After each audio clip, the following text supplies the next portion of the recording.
G'day again everyone, welcome back to the vlog. It is currently 3:30 on a Wednesday afternoon, so I'm going to head into Crown tonight. Going to play a 2-5 session. Hopefully we can get some interesting hands in the session to go over with you guys. Hopefully I don't make as many mistakes as I did in the last vlog. So trying to play some good focused poker today with the 2-5 session. Before the traffic gets too intense, let's get to Crown.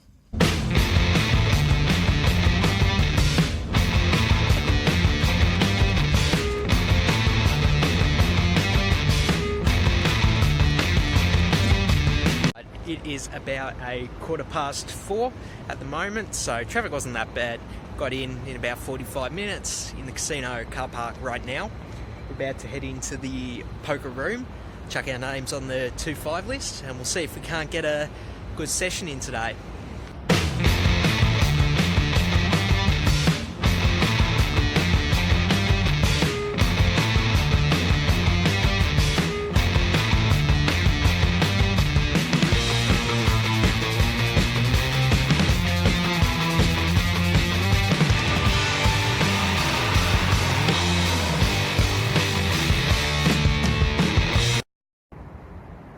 Alright, so here we are, rooftop car park of Crown Casino.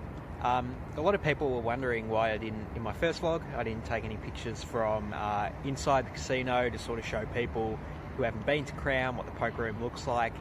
It's actually against Crown's rules to let people film inside the poker room, and the reason for that is just to protect the privacy of the patrons who may not want to be seen inside a gambling facility or whatnot. Obviously I don't care about that, but I do agree it's important to respect those people's privacy. And you know what, that's fine anyway. We've got a very nice view of the city here, Melbourne City, so that's a nice little consolation prize there. But I already know that's not what most of you are here for. Most of you are here for the poker hands. So let's get straight into them. First hand, I'm in the big blind with Queen 9 of Spades. An unknown and new opponent raises from under the gun +1. Then it does fold around to me. I think with the Queen 9 suited, I don't have any decision but to call here. Definitely happy to play Queen 9 in a heads up pot, particularly getting such a good price to call pre-flop. So that's what I do. Throw in the call. We're heads up to the flop. And the flop is King Queen 10 with 2 diamonds. So we flop middle pair here and gut shot to the jack. I decide to check here to the pre-flop aggressor, and he decides to c-bet 18. So the action's back on me. I don't think I have any decision but to just call here. I think if I decided to raise middle pair, I'm probably only going to get action from stronger hands, except for maybe a flush draw, which is the worst hand that might call. But generally, if he has a king or an overpair, pocket aces, he's gonna look in to put in more money with those hands. So, not looking to check raise and not looking to fold middle pair either, particularly when I have a gut shot as well. So we throw in the call. Still heads up to the turn. The turn is the 10 of clubs. So I decide to check again. I don't like leading here. I think it might be a good spot to lead as a bluff to try and represent a 10, but when I do have middle pair, I'm really not looking to try and bluff someone off a king or anything like that, and I do have the best hand a lot of the time, so I check over to the +1 player and he decides to check back. So moving into the river, I feel pretty confident that I do have the best hand. I think if he was checking back a stronger hand on the turn, it's probably Queen Jack specifically, but every other hand that's strong. I think if he has any king, he's gonna want to continue to bet for value, particularly when there's flush draws and straight draws out there. If he does have a 10, I definitely think he's going to bet that for value. It's somewhat possible he's slow playing a full house, like pocket kings or pocket queens, trying to induce action from me, or let me hit my flush, something like that. But I think most of the time I'm going to have the strongest hand here. So when the river is an offsuit 7, I have a choice here. I can either decide to bet for value myself and try and get called by a pocket 8s, pocket 9s, or even an ace high type hand, or I can check to induce a bluff from my opponent. Ultimately, I do decide to bet myself, and then my opponent decides to fold pretty quickly. So maybe we would have made more money there if I did check to induce the bluff, but first hand at the table, happy to take down a win. The next interesting hand I played, two players limp in front of me, and then I look down in the cutoff, and I have pocket jacks. Obviously, this is going to be a hand I'm going to run a raise for value. Hopefully that's not a controversial opinion. I make it 25, and I get calls from the button, the big blind, and only one of the limpers calls. So we're 4 ways to a flop. The flop is 9-7-2 with 2 clubs. The action checks to me. I think this is a very good spot to bet pocket jacks for value. I can get called by any 9, flush draws, but also if I do fold out a hand like king queen, ace 10, or really any card that has an ace, I'm pretty happy to not let those cards see a turn for free. So I go ahead and make it 60, and I only get called by the big blind. So we're heads up to a turn, and the turn is the 6 of hearts. The big blind checks it to me. In this spot, I think I have to bet again, just because the 6 doesn't really change much except for 10-8, which was an open ender on the flop. That is now straight on this turn. Also, potentially 6-7 that the big blind might call with on the flop. That is now 2 pair. But other than that, I can still get called by a similar range of hands, including any 9, any flush draw. So I think I should bet for value again. I go ahead and make it 120. In retrospect, I think maybe betting bigger might be a better decision, but betting 120 also fine, and it turns out to be pretty redundant actually in this spot because the big blind just decides to fold there. So we take in yet another pot, and running pretty good so far in this session, as you can see. Okay, this next hand's a bit of a doozy. Let me know what you think of how I played it, because very curious to see what people would do with this hand. But an early position player limps. I am in middle position with the king jack of diamonds. I raise it up to 20, and the button, who was actually the big blind in the previous hand, he calls, and then so does the original limper. So we're 3 ways to a flop. The flop is jack 5-4 with 2 spades. The action checks back to me. I think this hand is somewhat similar to the pocket jacks in the previous hand, in that I definitely want to bet this hand for value. Looks like I can get called by worse jacks. Flush draws, there's also a bunch of straight draws on this board. Having said that though, I don't think the king jack is as secure of a hand as the pocket jacks was in the last hand, just because it is very possible that either of my opponents in this hand could have ace jack, and then my kicker is no good. So with that in mind, I do go ahead and decide to make the bet, and both the button and the limper call. So we're still 3 ways to a turn, and I'm not really a big fan of this turn, to be honest. It's the ace of hearts. So the limper checks to me, and I decide to check this turn. I don't think I'm going to get much more action from a worse jack if I do decide to bet, and I think both of the opponents could definitely have called the flop with an ace high flush draw that I now have top pair with, and obviously they're going to continue with those hands if I bet. So I think it's a bit of value only to bet this turn, so I'll go ahead and check. And then the button actually decides to bet 90, and then when the button bets 90, the early position limper actually calls the 90. So the action's back on me, and this is actually a pretty gross spot, because I was planning to check call when the button bet, but when I've got the early position player calling as well, I think it's pretty unlikely here that I do have the best hand. Like I said, either of these guys could have an ace, either of these guys could have a 2-pair hand, like even like an ace 5 and ace 4 would make a lot of sense. But yeah, mainly worried. An ace jack, also very possible. So I don't necessarily think that my king jack is good here. Let me know if you guys disagree. I definitely could see calling here, but I did decide to go ahead and make the fold. And so the other 2 people are still in the hand. I'm out of it at this point, but the river was a brick, and then the like the flush draw missed, everything, and then the early position player, he decides to check, and then the button, he thinks about it for a bit, and he decides to check back jack 9, and then the early position player, he just mucks straight away. So I did actually fold the winning hand there. I still like folding King Jack in this spot, but definitely making a note that the player on the button he actually made a pretty good bluff on the turn. He folded out the better hand and got called by the worst hand. So I'll keep that in mind, but it actually turned out to be a really good play for him. So shout outs to him. So this next hand actually involves all three same people from the previous hand. So the guy that was a button with the Queen 9 in the previous hand, sorry, the Jack 9 in the previous hand, he raises early position to 20. It folds around to the small blind, who was the early position limper in the previous hand. He calls, and the action's on me in the big blind with 6-4 of diamonds. And I actually decide to call here. I typically would be folding this hand in a multi-way pot, but I think with two players that were played the last hand in a very interesting way, I think there's a lot of possibility to make money with a hand like 6-4 suited. I can make flushes, I can make straights. If I make a two pair, it's pretty disguised. So in general, I'll probably fold this, but I think given these table dynamics, it might be a good spot to call. And that's what I go ahead and do.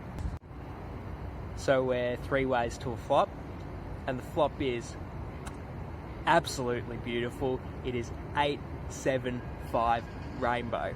So we flop the second nut straight. Small blind checks, the action's on me. I'm going to check to the pre-flop aggressor. He decides to go ahead and c-bet 25. Then the small blind calls. I think this is a really good spot for me to raise, obviously for value. If I can get called by overpairs, which the early position player has a lot of. Obviously, if someone has two pair of set, that's a pretty sick cooler, but I can try to stack this hand early before a scare card, like potentially it'd be a 9 or a 4, which would make a 4-liner, meaning other hands would be less likely to put money in the pot. I go ahead and make it 100, and then, much to my surprise, the early position player decides to go all in for 575.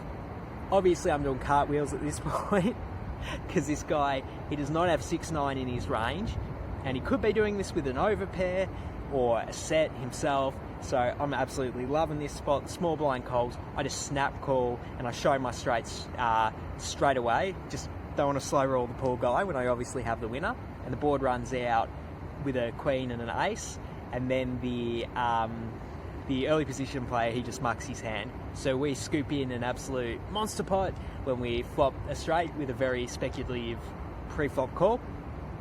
So yeah, very happy to pull in this pot if you can't tell. 15, then the small blind calls, and I'm in the big blind with ace-3 of clubs. I think both my options here are to raise or to just call. Definitely not going to fold a hand as strong as ace-3 here. Ultimately, getting such good odds in the big blind, I decide to go ahead with the call. But I think if you did decide to 3-bet hand, that would also be a good play here. But I call, we're three ways to a flop, and the flop is queen 10-7 with 2 clubs. So we flop the nut flush draw. When the small blind checks, I'm just going ahead to check to the pre-flop aggressor, and he decides to bet out 25. Then the small blind calls, so the action's back on me, and I think my decisions here are pretty much the same as they were pre-flop. I could call or raise. Ultimately, I decide to go ahead and check raise my nut flush draw here. This is to try and put maximum pressure on the button's one pair type hands. So if he does have, if he's betting like a pocket jacks, a jack 10, a 10-9 type hand here, even like, you know, a pocket 8, something like that, I think it's very likely he's going to fold those hands when I check raise. So we just win the pot straight away. But even if he does call with a hand that's like ace queen or pocket kings, something like that, I think it's good to check raise now to try and bluff him off the hand later. And obviously, there's always a chance we can turn a club and start betting for value, which would be ideal, obviously. But also, bluffing and winning now would also be a result I'm very happy with. I'll go ahead and make it 100. The button calls, and then the small blind folds. So we're still heads up to the turn. The turn is an offsuit 4. Doesn't really change a lot. Still looking to try and bluff this guy off a one pair hand. Like I said, he could have called the turn with a ace queen, even like a king queen, pocket kings. I want to bet to just put maximum pressure on those type of hands. I go ahead and make it 215, and then he tanks for a while, probably about a minute, and then he throws in the call. I'm not very happy with the call here. I was really hoping to take the pot down on the turn, but even though we do get called, we do river flush sometimes, just not this time. The river's an offsuit 6, and now I have the decision. Do I want to try and bluff this guy off the pot now, or do I just check to give up? And I think the answer to that question is, I think I always want to check to give up with the ace high flush draw here. The reason for this is, if this guy did decide to call on the turn with a one pair hands like queen or pocket kings, pocket aces, I don't think this river changes nothing, and I think he made up in his mind on the turn, and he's got to cool down with those hands. In addition, when we have the nut flush draw here, we know our opponent doesn't have the nut flush draw here, so they're going to be much less likely to fold. It's going to weigh them more towards those one pair hands I already think he's going to call with. So I just decide to give up. I check, and he checks back. Pocket kings. So yeah, we do end up losing a pretty big one there, but I'm glad I did not bluff the river, because I don't think it was getting through when he calls the turn. We're going to do one last hand before we wrap the thing up. The action folds to the cutoff, who decides to limp. Then I'm on the button with Queen 8 of diamonds. I go ahead and make it 20. Queen 8 of diamonds, it's not the strongest hand that I would like to raise from the button, but having said that, in position, I would like to get to play with this limper heads up. And Queen 9s, it's a middling strength hand, but you can definitely make stuff happen with it. I can make a straight, I can make a flush, I can make a strong top pair. So I get ahead and raise it up to 20, and then only the limper calls. So we're heads up to a flop, and the flop is Jack 10-6 with 2 spades again. It's a lot of spades tonight. So the cutoff checks to me. I decide to go ahead and c-bet, just because I think if this guy is like limp calling with a smaller pocket pair, something like pocket 2s, he's just going to fold straight away, and I win the pot with queen high, which is great. But even if my opponent does check call the flop with a stronger one pair hand, like I said before, I can just start to set up a multi-street barrel now.